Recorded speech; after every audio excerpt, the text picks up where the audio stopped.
the story with Frasco too is this dude. I live in like a suburban neighborhood, I guess, in a little roundabout, and this motherfucker pulls up in his big ass like tractor trailer tour bus, and I go outside and I'm like, "Yo, y'all can't.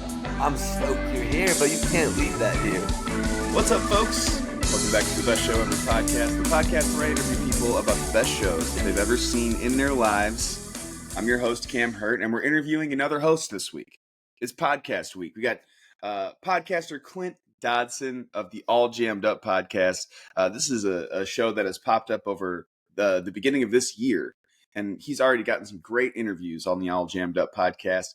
Talking to people like Andy Frasco, Sugar Leg from the Daniel Donato Cosmic Country Band. I mean, this guy has already kind of put a stamp on the podcasting scene a little bit with what he's been doing, and reached out to me a while ago. And now we've crossed paths, and now we've crossed our podcasts together. Whatever. We interviewed each other, guys. It's a lot of fun. And this is a great conversation about, Clint is a little bit more of the bluegrass side of jam music. I'm a little bit more of the Phish side of jam music. You know, you say jam band, and that means like 10 different things to 10 different people.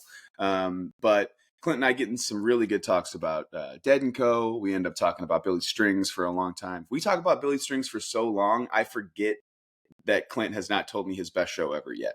And so we get back into it. We get back into his best show ever, which is not a Billy Strings show. And I'm not going to blow it right now. And I appreciate you guys checking out the podcast. If you've been enjoying the Best Show Ever podcast, please consider either subscribing to the YouTube if that's where you're watching. Leave us a review on Apple Podcasts or rate it on Spotify. That just helps out with the algorithm of it all. And also go check out the All Jammed Up podcast. It's out on all the same platforms that you can find Best Show Ever. Like I said, some great interviews with some local Asheville artists, also some great artists that are not from Asheville whatsoever. He's gotten to speak with Kendall Street Company, like I said, Sugar Leg, Andy Frasco, tons of great artists that he's talking to, and it sounds like he's got a lot more cool things going on through the summer. So check him out. That's enough intro out of me. I'll get out of the way of this episode here so you can enjoy this conversation that I had with Clint from the All Jammed Up podcast. But first, here's a little bit of music from Lou.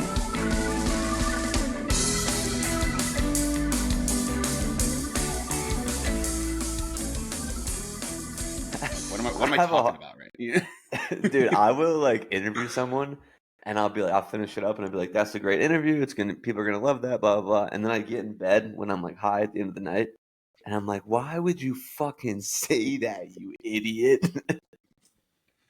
Pretty much every guest I've ever had on, like, they'll listen to the episode when it comes out, and they're like, "Dude, I don't even know what I was talking about in this one part." And I'm like, it's like literally every guest. I'm like, "Dude, that is, first of all, that's super okay. Every guest has some sort of like." They don't like the way that they sound at some point. I do that every single week. I have to listen to myself for a fucking hour and a half or whatever every single week, just being like, shut up, dude. Just shut up. Just shut your face. And then like, there's also the level of like, it's cool like when you forget that you're in the recording. Like I really like the moment like when I'm listening back to a recording and I'm like, oh, now it sounds like a phone call. Like this is... Like that's the beginning was a little like, You do all of yours through Zoom pretty much, right?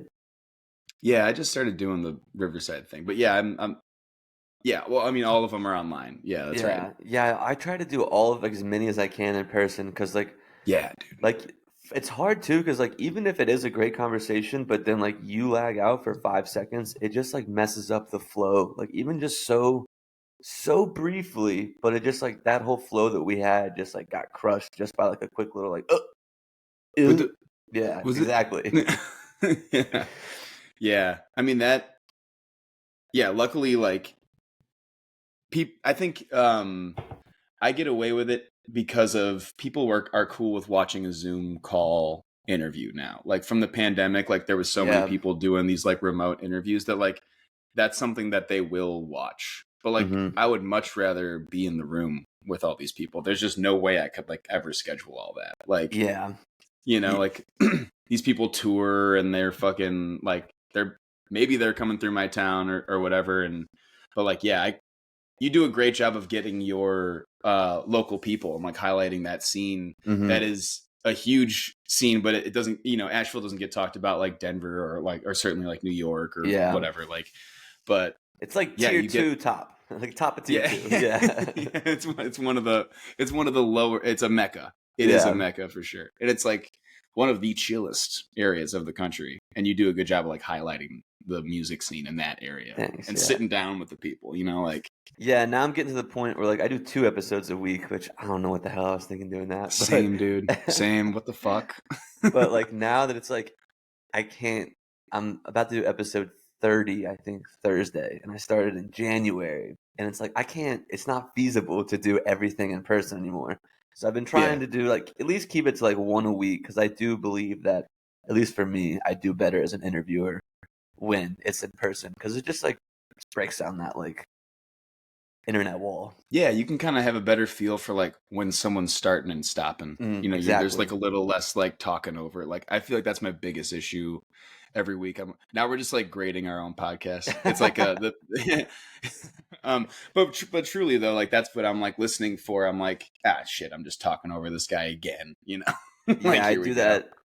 I didn't edit my first like 2 or 3 podcasts. I was like, I can't listen to it. I just put it out there. And then my girlfriend was like, yo, you need to do it. So I was like, started doing it. And of course, like it was a weird thing to get over. And to be honest, when I started the podcast, I was like, I'm pretty notorious for just giving up on things when they get hard. And like, I was like, a part of me was like, I'm going to do this for like 3 months and just be like, okay, whatever, it was fun. And now I feel like I'm so invested, that's not really an option. So of course, I eventually was going to have to go back and edit them, but I just put that off for as long as I could, having to listen to me. Yeah. And now I'm pretty much used to it. It's like, yeah, whatever, I suck, but it is what it is. Well, that's another part of our scene, is that we do luck out that like people in the jam band community, for the most part, do like something that's a little more human and not so like produced. They like a little liveliness to it or whatever. But then like, I'll have guests listen back and they're like, could you have fucking cut up some of these like I hit a lot of you could have fucking hit a couple of these out for me. That would have been great. The guys that are like like, and I think I said like before I said that, so I'm doing the same thing. Whatever. But I'm gonna sound like Tom Brokaw. Fucking, that's not how people talk. Is. Yeah, dude, no one even knows who that is. That's the thing. No, I was kidding. Well, dude, it's sick to have you on. For those listening, we're about to do this like back-to-back fucking podcast bonanza for the next couple hours between me and Clint here. So Clint is the host of the All Jammed Up podcast. So go listen to that podcast. We're going to be wearing the same outfits in his episode. It's going to be it's going to look exactly the same. Probably a lot of the same conversation overlap.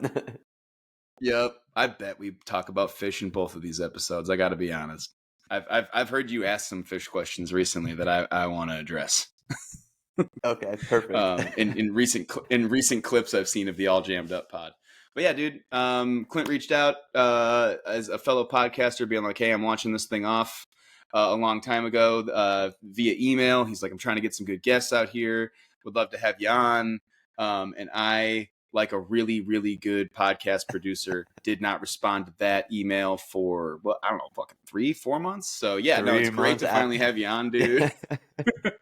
Well, dude, so it was before even like, because I was like, I want to line up as many people as I can. So I sent you that email.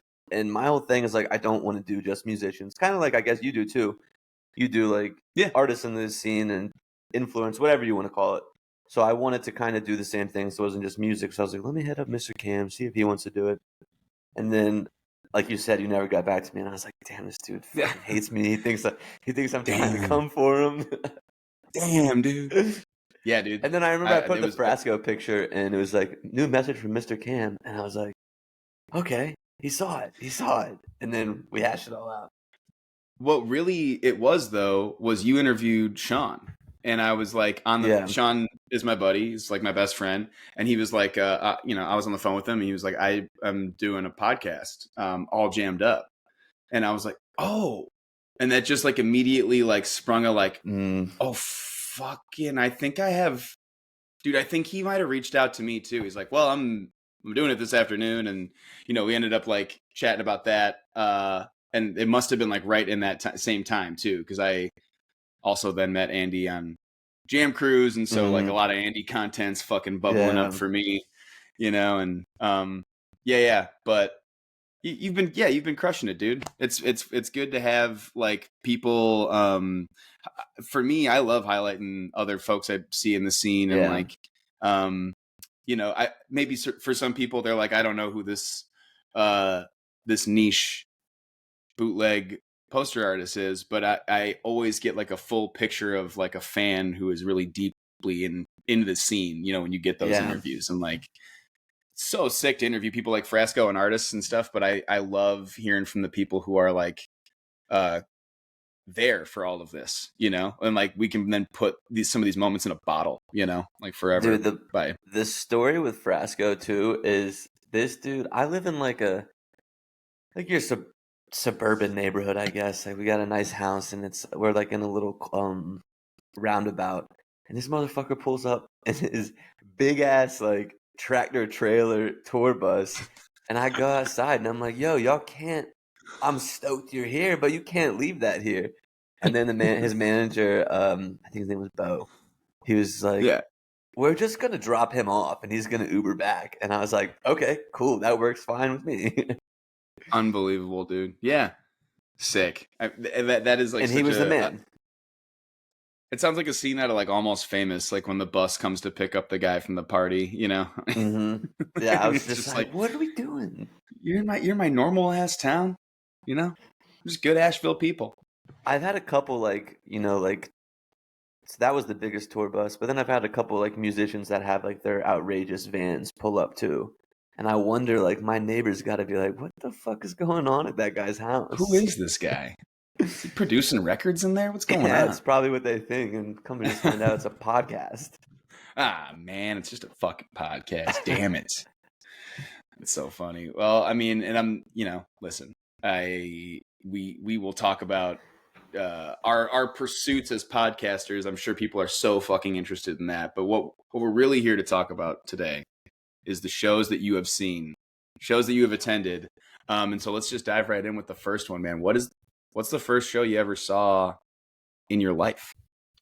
Okay, so I grew up like going. My mom would just throw me in the stroller, go to like bars and see local bands, and like in the summer go to country concerts. I grew up in Virginia, so like that kind of stuff. But the first concert that I ever wanted to go to, when I was 10 years old, I was like obsessed with Bowling for Soup. Like obsessed with Bowling for Soup. 1985. Sick. And like Almost and all of that. And when I was 9, I had the Bowling for Soup album, A Hangover You Don't Deserve. But my mom only would let me get the edited version. So when I and like I don't know if you've listened to Bowling for Soup a lot, but like they cuss a lot. So like the whole it's like they're just cussing so much. And I'm like, Mom, please, for my 10th birthday, get me the explicit version. Please get me the explicit version. And she was like, okay. We'll see, blah, blah, blah. You have to be good, like, what parents are. So, sure enough, my 10th birthday comes around. She gets me the explicit version of the CD. I'm all stoked. And she's like, and open it up. And there's 2 tickets to go to Bowling for Soup in it. And I'm like, fuck yeah. Oh, dude. But she was like, I'm not taking you, though. I'm not going to listen to that. So she pawned off her best friend on me to take me to Bowling for Soup on like a Tuesday night. We were there till like midnight. I felt like the coolest guy in the world. Shouts out Alandra. But that was my first concert I ever saw. Bowling for Soup at the Norva in like 2006. Shout out to Alandra. And yeah, dude, that was getting the explicit version of things, especially like, in the early 2000s. That was a big fucking deal. Yeah. And they were like, I mean, parents were stoked on the explicit version of stuff. They loved to fucking hit you with the explicit or the non-explicit, the clean, the clean, get you the clean version, dude. Oh, but man. then I learned how to use Limewire, and I would just burn all my CDs, and I was like, Mom, I don't need you to buy me any CDs. I am just going to destroy our family computer. How do you feel about that? Do you know who Shapongle is? Yeah. Dude, when I was 10, maybe I was even younger, but I found Shapongle on Limewire, and like there was this song that like somehow got on one of my like CDs, and it was like, you can take the red pill or you can take the Yep. blue pill. And then it like went in like heavy wubs. And I remember like playing that one time. My mom was like, "What are you listening to?" And I was like, "It's Chapangle, Mom. It's Chapangle." I'm I had fucking no, tripping over here, yeah, I Mom. had I'm no on a clue what any of DMT it trip meant. right now. Dude, yeah, well, that's like, that was Limewire was a huge part of my early Phish career. Like, downloading, like, full years of like, every show from the year 1997. It'd be like, it would say, like, fall 97, Phish Destroys America. Here's, like, 8 shows. And I would just download all of them and listen to all of them because my older brother said it was cool. But, Okay. you know, yeah, he would be like, you know, what song did you like that we played in the kitchen the other day? Because like it was always like in my parents' kitchen at Rosati's. We were like listening to Phish, and I'd be like, the Tweezer one was sick. I like the Tweezer, whatever that song is. And he's like, cool. Proud Then brother. go on Limewire and like look up every show that's got a Tweezer in it and like just listen to that show, dude. And so I'm like, I was ripping through Limewire. Yeah, I was doing a lot downloading of crazy shit. Eminem. Like Eminem, I was obsessed with him. I just was listening to what my cousin told me to listen to pretty much. And it was all Yeah. like Eminem, Devil Wears Prada, Red Jumpsuit Apparatus, like that kind of stuff. Yeah, I definitely got some of that emo shit off Limewire too. Cartel. Yeah, brand new. Yeah, dude. Yeah. Yeah. Fuck yeah. Yeah, man. That was a golden age for being a little pirate at 13. And then somehow you would end up with like there'd just be porn on your iPod video somehow, and it's like you think it's a music video, and the next thing you know, it's just like crazy porn. I'm like, how do I explain this one to my mom? That Eminem like, Lose Yourself live version is just a porn video. Oh shit, they already have Anchorman out on LimeWire? Sick, I'm gonna download that. Oh, people fucking. Never mind. Yeah, pretty much. Oh, sick. What is this? SNL Chris Farley best of? I would love to watch that. Oh, never mind, people fucking. Double penetration. Yeah. It's like, whoa. Yeah. I definitely downloaded some of that onto my parents' computer, and they definitely found it and definitely had to talk with me about it. Like I remember I was like I was in the backyard and my dad like pulled up in the car and was like, "All right, we got to talk about what you've downloaded on LimeWire." I was like, "I know. It's a lot of Phish." He's like, "Not that." No. Not that. We did it all on my grandpa's computer because like we'd go to my grandma's like every weekend, and my grandpa just never said anything. Like I don't know if he was just like, boys will be boys, but like he never like got us in trouble. It was always gone the next time we get there because we knew it was there, and like we were just like, grandpa's not gonna say anything, and we just never got caught with this. But it was I had an iPod video, and I had a video on there that I didn't know was on there, and I was like showing my mom something, and I was like, oh fuck.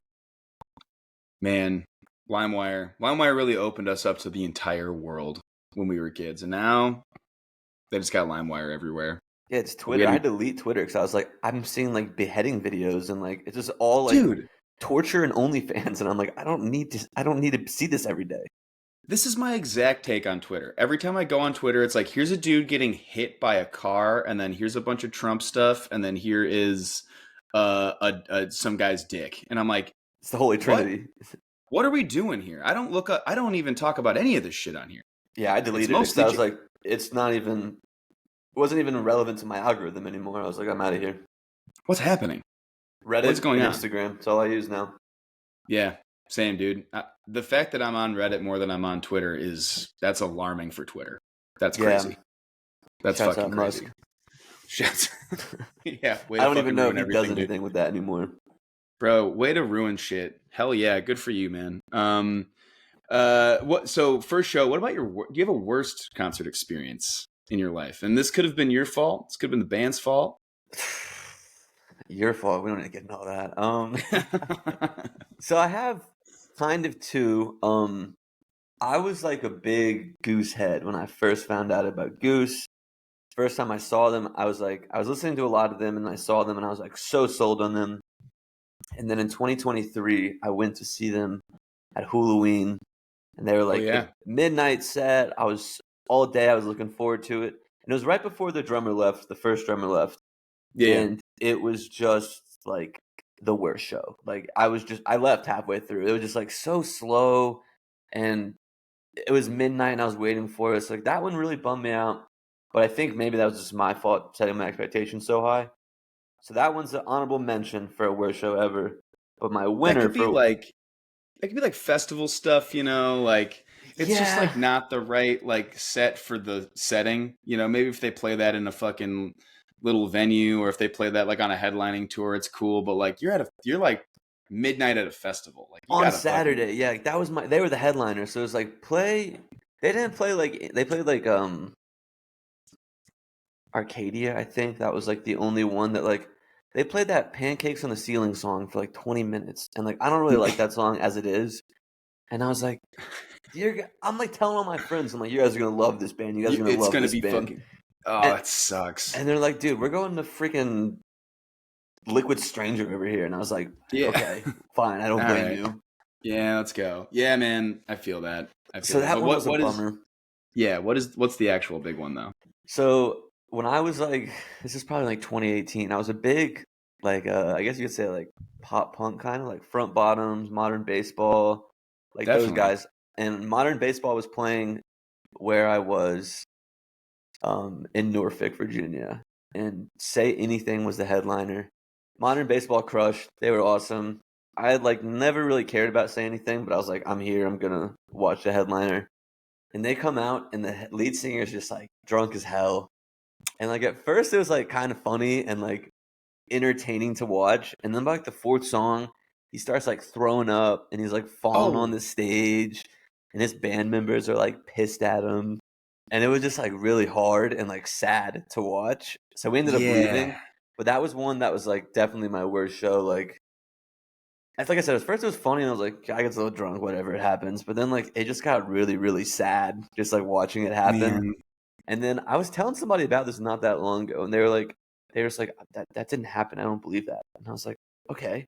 So I looked it up on Reddit, and I found the video of him, and it was like just as I remembered, and I was like, here it is, dude. And it was just like still just like as sad as pathetic as it was 8 years ago. Yeah, that is always that happens a lot for people's worst shows where they're like, it. You know, it started as we could tell the guy was a little fucked up, and it was like, hey, so are we? Hell Yeah, yeah, what or whatever.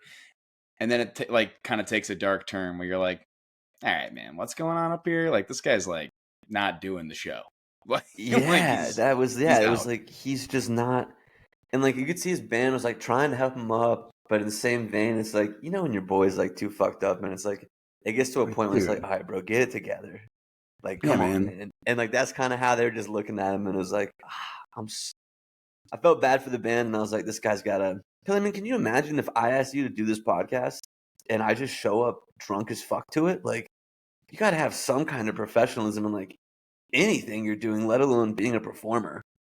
And it's like, and we were on stage, and we're in front of a crowd, and people paid to be here, Yeah, and you're like, oh, dude, like, what am I even supposed to do here? Like with you're this, like, checking all the boxes for a bad show.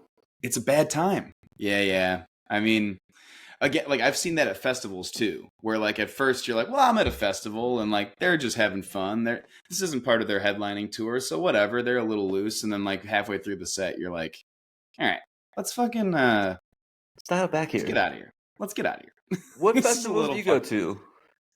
Do you have like one So you go to every year? I don't have one. Well, I've been doing a lot of moving around over the last couple of years, and so it was like Summerfest growing up. Hit every Summerfest for like fucking over a decade.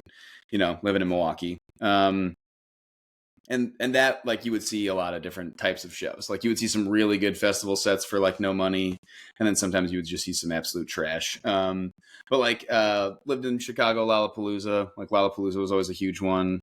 And now that I live out here in California, I've done like a bunch of West Coast shit, like Outside Lands last year. I'll probably do that again this year. Hmm. Cascade Equinox up in Oregon was super cool. Like Oregon's a lot like I lived out there for a the little while. Yeah, yeah, it was like Bend, Oregon, and that kind of feels very Asheville-ish. Like it's yeah. like a similar sort of vibe, Hmm. smaller town, chill Beers, people, girls with armpit hair, for sure. girls with armpit hair, yeah, fucking good venues, you Yeah. know, all that shit.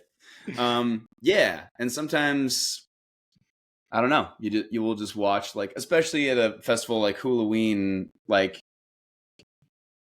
there's a little bit of like DJ stuff going on, but there's a lot of jam stuff going on. So Yeah. like you got to keep pace with everybody else, man. Like you got to fucking 4 days. I go to Halloween every year. That's like the one that I always do. And yeah. keeping the pace, man, is hard, especially because last year we got there on Tuesday, so we were there for like Jesus. almost a week last year, and by the time the music gets there Thursday, you're like so amped up to just like get going and start partying, and it's like you gotta slow down because you want to kill your whole weekend because you still got 3 more days of this. Yeah, and you might have to see a really sleepy midnight Goose set. You never know. Like you got. It's like left a sour taste of Goose in my mouth. I haven't seen them since. I'm seeing them this summer, and then they're playing Halloween again this October. So we're gonna give them a chance. New drummer, see how it goes. I do like the new album. The new album's pretty good. Yeah. And they, they're improvising and they're doing a lot of dates. And so there are some shows in there that you can get that are like, like Yeah. maybe if you weren't a big Goose fan, that'll turn you off for a while.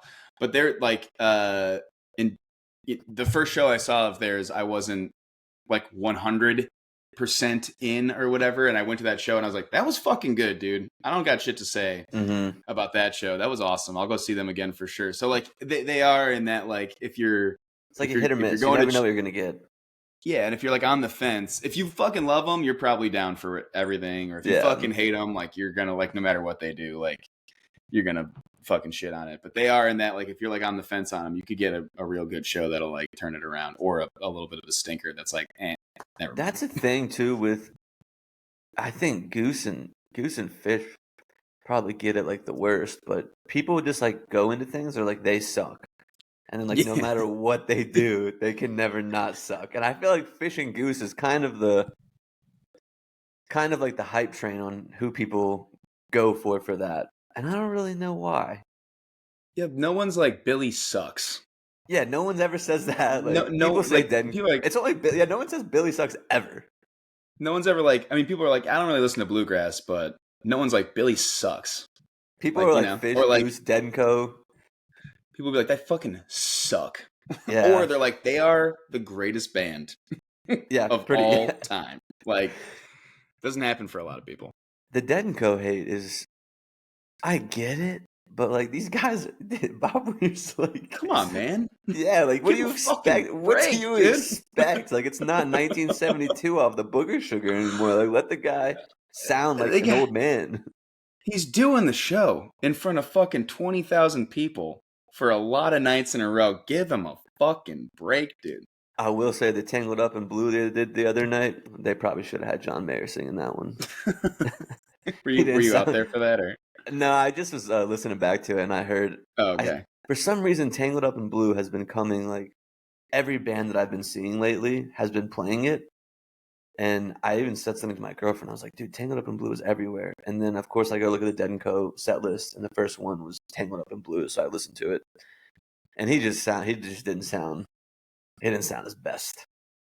Tangled, I mean, Bob is in the water, dude. You got a Bob movie out. Bob is in the water. That's something that I'm finding out about San Francisco is, like, everybody plays Cats Under the Stars when they come to town. Every show I've seen, it's like, we're in San Francisco, Cats Under the Stars. Little Jerry Garcia for you. Do you want to, we can debate this on here instead of my podcast, because I've already talked about it in mine a little bit. I don't know if this is true, so I never fact-checked this, but I've been told that John Mayer owns 51% of Dead & Co. Don't know if that's true. That's just, I read that somewhere. So my thought is, when Bob Weir eventually stops playing music, John Mayer is going to want to keep Dead & Co. going, I would think. Who do you think replaces Bob?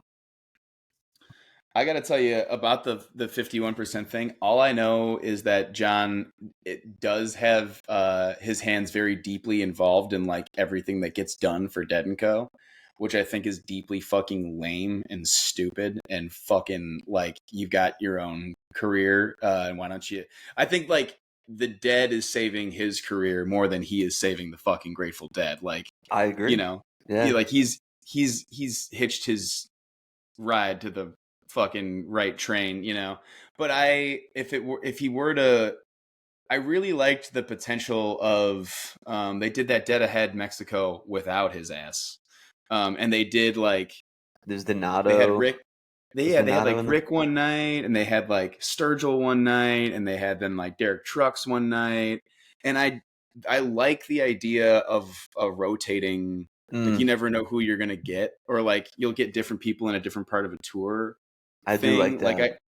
I think that that'd be cool. Like, if you're on the West Coast, like you would see, maybe John Mayer because he's like LA guy, but then he doesn't have to do the East Coast leg of the tour, and you would get Rick, or you would get Sturgill singing Dead songs for a whole show or something like, or you get Billy up in the Midwest, and that's when he plays Dead tunes is when he's actually with the Dead. Like, I that would create a lot of excitement, and it would give these cool opportunities to see these guys play Grateful Dead music and not be like shackled to it in their own Yeah. sets. Like they're like have an outlet to go play that. Damn, that was really a good answer. I should have saved that one for my podcast. Fuck, dude. I don't know. Like it for me, the whole like Vegas run to end the Grateful Dead is like the greatest American art project of all time, and it's going to end the same way Boys to Men is ending. Like I can't dig Yeah. it. Like it just sucks. Like it's like so lame. But Yeah. Sphere's chill. The Sphere's cool. I haven't been yet. Oh, dude, I know, I need to all that go. shit aside, like it's pretty sick. Like it's wild in there. Like Yeah, I really want to go. I was gonna try to go this year, but when I started the podcast, I just like signed myself up for so many things with the potential that I'd get one or two of them, and yeah. somehow I've just gotten like all of them. So now my whole entire summer is booked for like every weekend. Well, that's sick though. I Yeah, mean, it's like a good problem to have, but it's a little more than I signed up for right now. So next summer I'll definitely take a little back seat and let these things come to me instead of just going to everything that I can get.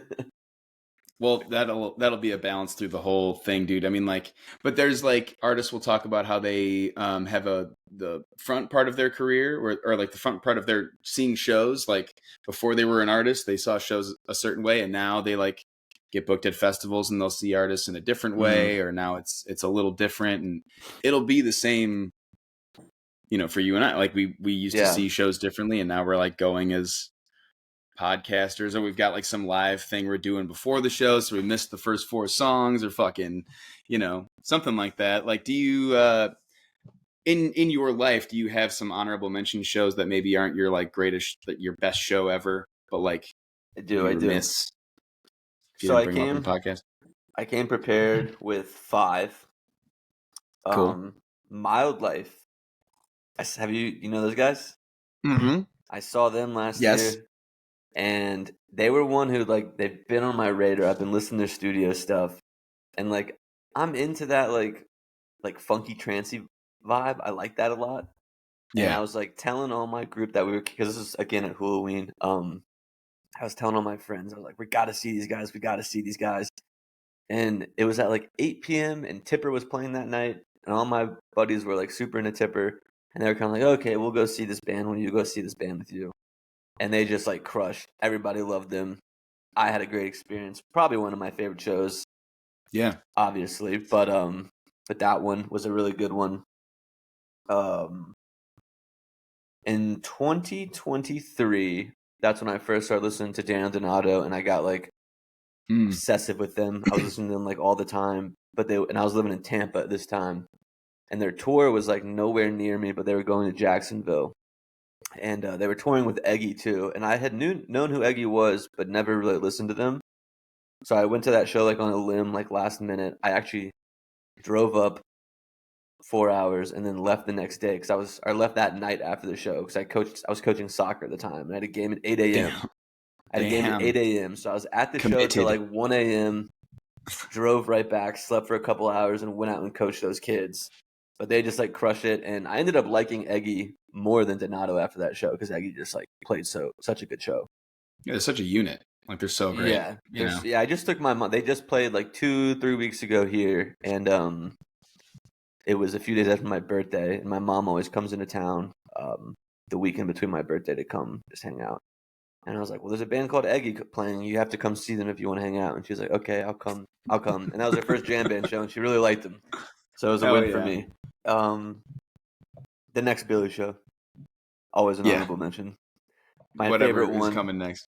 I saw him this year on New Year's Eve. I've seen him 3 years in a row now, New Year's Eve. But this last Sick. year on day 3 sets on New Year's Eve, he played the best show ever. And actually, that was a reason I started the podcast, was because of night 3 Billy Strings. Yeah. Yeah, just like I was kind of talking with like ideas with my girlfriend all weekend, and I was like, my idea was like this big, and I was trying to like narrow it down throughout the weekend of like something I could do to like get me more involved, and then just like with the help of some psychedelics, I kind of got to this point of starting the podcast. So Yeah. and then Yeah, dude. I mean, first of all, that New Year's Billy show this year was fucking sick, and that Ride he's Me an High. inspiring. So yeah, good. there's sometimes you're just around a polarizing individual like that, like a guy who just really is like a lightning rod, and like there's a lot of different examples of that through rock history and people who are those types of people, but Billy is like our generation's probably like Hendrix or some shit like that, where people just see him and you're just like, fuck. And, it's striking the whole crowd in a different way. That's why he's got people following him everywhere. But like, yeah, he's just he's so incredible, and he's so like close to us in age that it just makes you be like, I got to do something great too. Like I got to pull something off, like this guy is just. You see too, like people, I mean, I've grown up in Virginia and I've been around it forever, and like there was never this like wave of bluegrass. Like I live in Nashville now, so I mean it's obviously way bigger than it is in Virginia. But like you look at the guys like Drury from Mountain Grass Unit and Luke Black from Mountain Grass Unit and Kaiser George, and like these guys are like 20, 21 years old, super talented musicians, going to Berkeley, all that good stuff, the whole 9 yards. But because of Billy Strings, they want to play bluegrass. Like they want to do what he's doing. And I think like you think about like the Doc Watson, Tony Rice, like these older bluegrass heads that Billy is like that Billy's like talking about his inspiration. I think we're seeing like a second coming of bluegrass wave where Billy is going to be the inspiration for like all. I saw this band play at Merle Fest the other day. They're like 12 years old, bluegrass group, 4 kids. Yeah, crazy. And I can guarantee you, if you ask them why they wanted to start playing bluegrass, they would tell you Billy Strings. Within the first couple names, for sure. Yeah. Like, so it's going to be cool to see that like keep evolving. And I mean, if you think about like the guys like Shadowgrass and Mountain Grass Unit, that these guys are killing it right now. And there's only going to be more and more bands like that. And I think because of Billy Strings. Definitely. I mean, you saw that happen with Phish through the 90s, create all these different jam bands of people who are like, they are in awe of what the Grateful Dead pulled off. And that seems like unbelievably huge to pull off. But Phish, for some reason, and we've talked about this with other Phish people and people who worked with Phish, and like for some reason that band made people feel like they could get into the music industry and do something weird and like alty and different. And yeah, like there's been great examples of bluegrass music and it just in general, that kind of music for decades. Like Trampled by Turtles is a great fucking band. Like Leftover Salmon is a great fucking band. But there is sometimes a guy comes along that is just like, like you said, or like we were just talking about, like a fucking lightning rod for all these other people and like young people, I think too, like, I agree with you. Like there was Jerry Garcia, then there was Trey, and now there's like Billy. But I think the difference with Billy too is like he is so personable. Like he is like, he just seems so nice. Like he just seems like that guy. Yeah, like I don't know too much about like Trey in the 90s, but I know he was kind of like off the rails and like kind of a dick or whatever. But like you never hear people who have met Billy Strings and people who have like done interviews with him. It's like there's never been a bad word said about Billy Strings from anybody. And that just, I wish it could probably translate to the community a little bit more. But I think the right sectors of the community that I try to surround myself in, you see that like he kind of is like, what's the word I'm looking for? Like cultivating an environment of that positivity and love. And that's what makes, as great as the music is, that makes the experience that much better too. Definitely, dude. Yeah, and I think that like I mean the main difference between those two guys is like I think Phish got to be small for a long time, so they got to have this like family party vibe. That like it was like, yeah, it's all good that we're goofballs and we're making this weird music and we're like getting real high and it's all great, and then they got really fucking big and it was like a little hard to maintain that party. Like the party got really fucking huge, and Billy just fucking got huge immediately. Like because he was just so unbelievably fucked up when he was 10, so it made it a lot easier. He did all that when he was a child, when he was a literal child before anyone knew who he was, and then like the second he was on the scene, it was like I remember the first opportunity I had to go see Billy Strings was in Chicago, and the tickets were $500 fucking dollars. Like it was just like, because he was so like he had played a festival or something one time, and everyone's like, all right, that guy's like it. Like I remember my buddy showed me the like infamous Dust in a Baggie video when I was like, it was like 2018 or 2019. And I was like, yeah, that guy's really fucking good. And then like I would like listen to, it was that one with like him and Don Julian or whatever.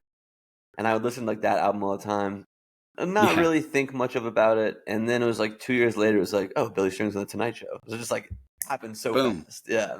Yeah, because he's just such a fucking, virtuoso, and he's just so different. And and musicians recognize it too. They're just like, this kid is special. So yeah, any chance you get to see him, like you said, is an honorable mention within the top shows. But that New Year's show this year, fuck, like my girlfriend's parents, they came and visited us like a month ago, and Billy Strings was playing in Tampa where they live like a week later. And I was like, yo, if you guys can clear your schedule this night, I will buy you tickets to go see him. Like, you're going to love it. And they were just like, they're from England. They're like, oh, no, we don't want to. And I was like, I'll buy you the tickets. Like, I'll buy the tickets to go. And they were like, no, we're good. And then they ended up buying their own tickets and not telling us and just went to the show. And like halfway through the first set, they're like, we're so sorry we never listened to you. He's so good. And now we were just there last weekend visiting them. And they're like, can you play any nubs? Play any nubs of Billy Strings? And we're like, it's nugs. It's nugs. It's nugs. You're almost there. You're getting close. So now they love him too. So it's funny to kind of just like, it's like all you got to do is listen for a second and you'll be like, oh shit, I get it. Yeah, there's no missing it. Like you don't have to have this like acquired taste of bluegrass music. You can just be like, that guy's really good. Yeah. And he's funny. Holy shit. It makes it fun too. Yeah, he's super funny. Like you said, he's so himself. And it makes you feel like you know him. Like you're like, oh yeah, I hang out with guys like that. They don't play like that, but I know that fucking. I know the fellas. Yeah, right, man. Hell yeah. Well, I mean, it's been great to see you in the same way. Like really dive into this thing super quickly here. It like for you to say that you only started in January. I feel like it's been longer than that. So great quarter, dude. Q2 we're trending right.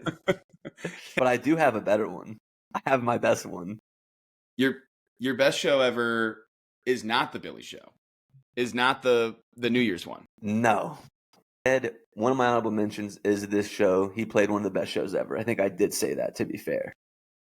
And then we just got all wrapped up in Billy Strings and how great he is, and I never said the real one. And you know what? We've given him enough time. Okay? That's enough Billy. He's gotten enough time. Yeah. But you do have a best show ever. That is not the New Year's Billy show. Yes. Hell yeah. Correct. So my best show ever, and I feel like I have to give the whole like before and after to it. Yes. So my best friend, his name is Hunter. We've been friends since high school.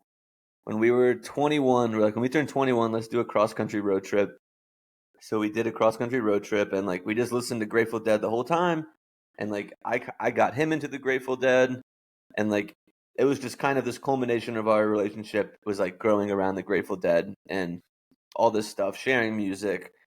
I remember on our road trip, we drove through El Paso, and El Paso came on like the shuffle while we were driving. So just like all these like crazy things happening within the Grateful Dead. And he's a huge Mets fan. And we were in college for like a lot of the Dead & Co tours and just didn't really have the money to go ever see them. So we were like, when we get like somewhat established, we're going to go travel and see Dead & Co. And then they played at Citi Field in July 2022, and he's a big Mets fan, so he was like, let's do this one. I was living in Florida at the time. He was still in Virginia. So I flew up to Virginia, and then, we drove up to like Maryland, slept in his slept in his car. We played a round of golf in the morning somewhere, and then like drove up to our homies in Brooklyn. And we were gonna stay with our homie in Brooklyn, spend the night there, and the next night take the train into the city to go see Dead & Co. Right. And we just got like so fucked up that night in Brooklyn, like to the point like we were so hungover the next day. We had a tea time at like 9 in the morning, and we like slept through it. And it was like this golf course in New York City, like Forest Park Greens or something like that. And it's like they just stack everyone on top of it. If you miss your tea time, it's impossible to get a tea time. But we were like, dude, let's just go play golf. It'll make this hangover go away, being outside for a little bit. So we show up there 2 hours early, and the guy's just like, just go play. I'm not going to tell him, just go play. So we get to play, and great round of golf. I shot like one of my lowest rounds. I think I shot an 81. I could have broke 80, but I doubled the last hole because it started raining. Fuck. And still just like violently hungover. My other buddy actually threw up on like the 11th hole and was like, fuck this, I'm going back. So he left. And then we finally go back to my buddy's house in Brooklyn. He doesn't have a ticket, but he's like, I'm going to come check out like Shakedown because I've never seen it. And then I'm probably going to come home because I'm still hungover.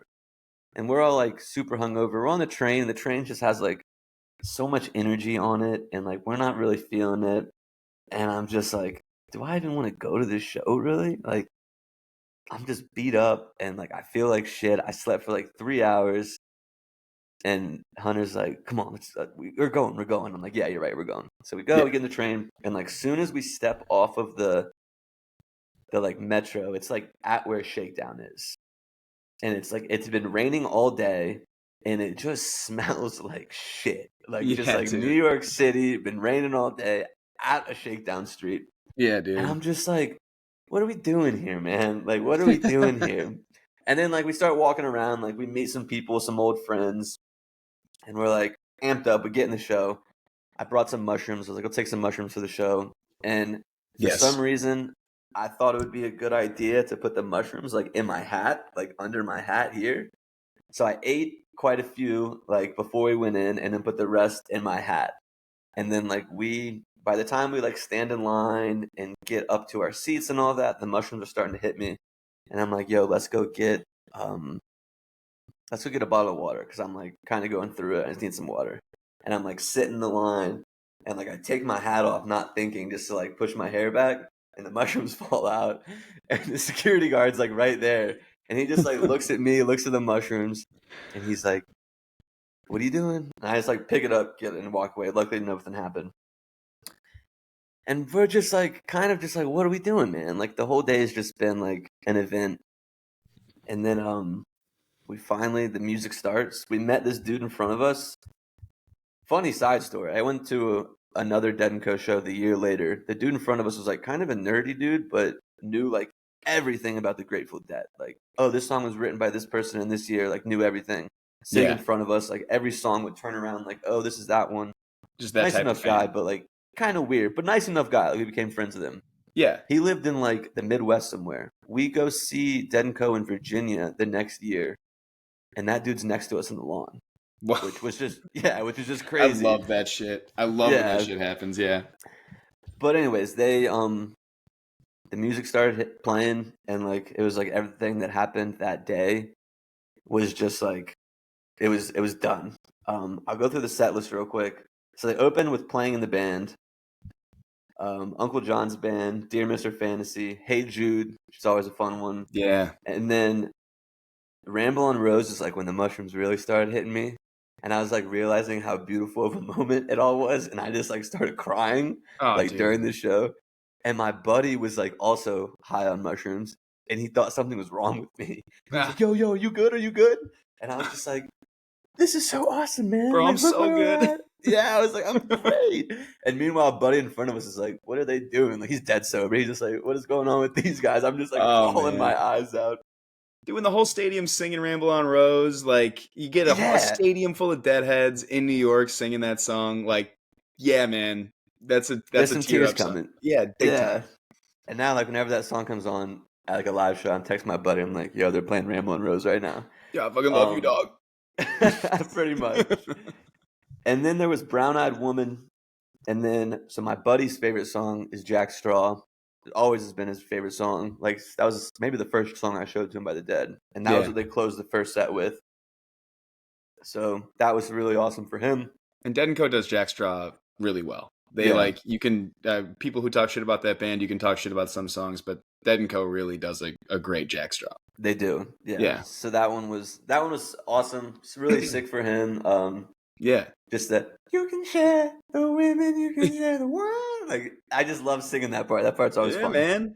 Yeah, dude, and like very funny, like to say the thing about like what happened during the day was done. Like, yeah, all of that it was just like a now the new music's. Yeah, we got like a new slate. Like soon as like the first playing in the band note happened, it was just like everything else that had like led up to that moment had never happened. And then second set was fire. Truckin', Wang Dang Doodle, Scarlet Begonia. I don't think they played Wang Dang Doodle. I think they wrote it on the set list, but now I'm looking at it. I don't think they ever played that. Scarlet Begonias, Franklin's Tower, St. Stephen, the 11, Drum Space, and then they played All Along the Watchtower. And hell my yeah. buddy was like, they were playing it for like a minute. And my buddy was like, what is this song, dude? And I was like, you know this song. And I told him, and he was like, oh shit, yeah, you're right. So that was a funny one. And then Deal, and then the encore, they came back around playing in the band. And I always love that. Yeah, dude. They're like, remember? Yeah. Remember earlier? It was awesome. Yeah. So that was my best show ever. As far as show goes, it could have maybe been the Billy one, but that whole day and like what it meant to me and hanging out with my buddy, that was my best show ever, best memory of a show ever. Dude, and I feel the same way that like you said it earlier about Dead & Co. Like, there are better shows that I've seen. There are better bands that I've watched play. There's better, ripping ass whatever. But there's always, every time I saw Dead & Co., there was some fucking story. Like the day like there's still like magic around that band. And like, when Bob takes the stage and it's the fucking Grateful Dead and you're in a stadium of people singing Grateful Dead. Yeah, you're like, oh fuck, we're doing it. Like we're really here doing it. Yeah. It was like a special experience to see that band in stadiums. That's also why, to go back to what we were talking about with the Vegas thing, like I miss seeing them outdoors. Like in the, it was raining that day, but there's probably a fucking rainbow behind the stadium at one point or some shit. And it was like amazing, like, yeah, like outdoor shows do hit different for sure. Especially for the Grateful Dead, especially for like just singing Dead songs. There's something about, Ramble on Rose outside is like a different experience, I think. Yeah. And it was like, as the sun was coming down, it wasn't raining anymore. And like, it's like we were looking at like the back of Citi Field, so you can like see everything, and everyone just like, it's like church. Everyone's just like, Ramble on Rose, and it was just such a beautiful moment. Yeah, dude. And you're in New York seeing the Grateful Dead, like that's peak life shit, dude. Like that's as good as it gets, and that road trip that you had with your buddy when you're like getting down on the Grateful Dead, like that tattoos that moment. Like if you guys aren't individually listening to the Grateful Dead and then go to that show, it's still probably a great night. But you guys have that like link to that moment, like when you're like, dude, this is I listened to this with this person, like he's the homie for sure. Hopefully he listens to this. He probably will. Come on, man. Dude, he's got it, dude. Fucking talk about the greatest day of your life. He's like, what if he's like, dude, I hated that show? I told him, I was talking to him not that long ago, and I was like, yeah, I'm doing Cam's podcast soon. He's like, oh, you guys should start Fake Beef. And I was like, actually, we talked about that. Yeah, we did. And then he was like, he was like, what's your best show going to be? And I was like, fucking Citi Field, baby. What do you mean? Come on. What are you talking about? He's like, oh, dude, yeah, me too. For sure. That was like my 5th favorite show that year, but whatever. Yeah, we do have to do some sort of wrestling promo beef, Could be funny. Yeah. Except you're like 6'5", dude. I'm like 5'8". We're not even the same weight class. Yeah, but I'm like, you could like talk about like how like you could drop me like a tree or something like that. Like just some wrestling shit. Like it doesn't even have to make sense, Fair enough. I can do that. You could start beef with just tall people in general. Be like, tall people at shows are bad. I'm the guy you want to be next to at a show, not this fucking beanpole ass. Look, now I'm writing stuff for me. I'm writing. I'm taking notes over here. Yeah, dude. There's not enough podcast beef out there. It's all silent. We got to get it out in the open. Yeah, seriously. Let's just go after Cody Nottingham. How about that? Yeah, dude, fuck that guy. What is the reason for that guy anyways? What's the reason for that podcast? I have no fucking idea. He's never answered the question. And you said that you've got a bunch of like, stuff going on now through the summer that you're doing. Man, plug some of that. What's going on? So I do. Did you see the Lot podcast I did? I'm going to Widespread next month and doing that. I'm going to Dark Star Jubilee. I paid for that one. That's not anything that I did, but I am going there. I'll be doing like a festival podcast too, as long as they let me set up my shit. And then I got media passes to Mountain Jam, so I'll be doing like some interviews with some guys while we're there, and that was cool because that was my first one of, like I'm not getting paid for it, but I'm getting to go for free, which is pretty cool too. And then I have another one in the works that I'm working on, but I don't want to say anything and jinx it yet. So for sure. Oh, and also, if you're in Asheville or going to be in Asheville in July 19th this year, I'm putting on an All Jammed Up festival here in Asheville at a brewery. 4 bands, $40. Kendall Street Company's the headliner. So fuck yeah. Come out to that if you can. I love to see how much you put those guys on too. Like you're always you're talking with those boys, and like now you're doing the festival with them. Like that's a very cool idea. That's something that like Sean and I, Long Strange Putt, have talked about, pulling off a festival and even just doing something cool for one day. Like, man, hell yeah for you guys pulling that together and making it happen.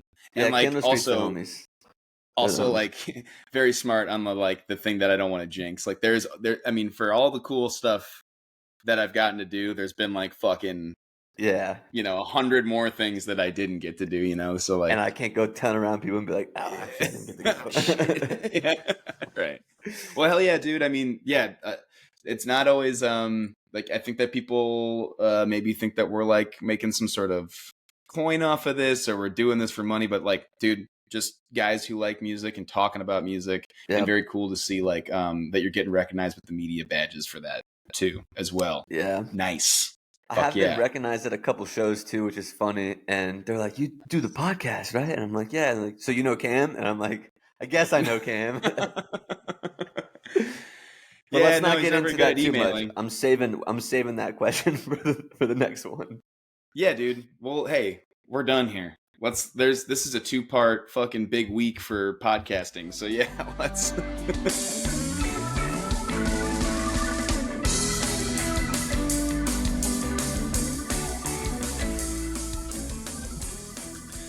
So that was my conversation with Clint from the All Jammed Up podcast. Like I said in the intro, guys, go check that podcast out. It's great. They've got a great guest out. Their most recent guest, incredible, awesome guy, super funny, just awesome dude. It is me. I'm also the episode that he's got out this week.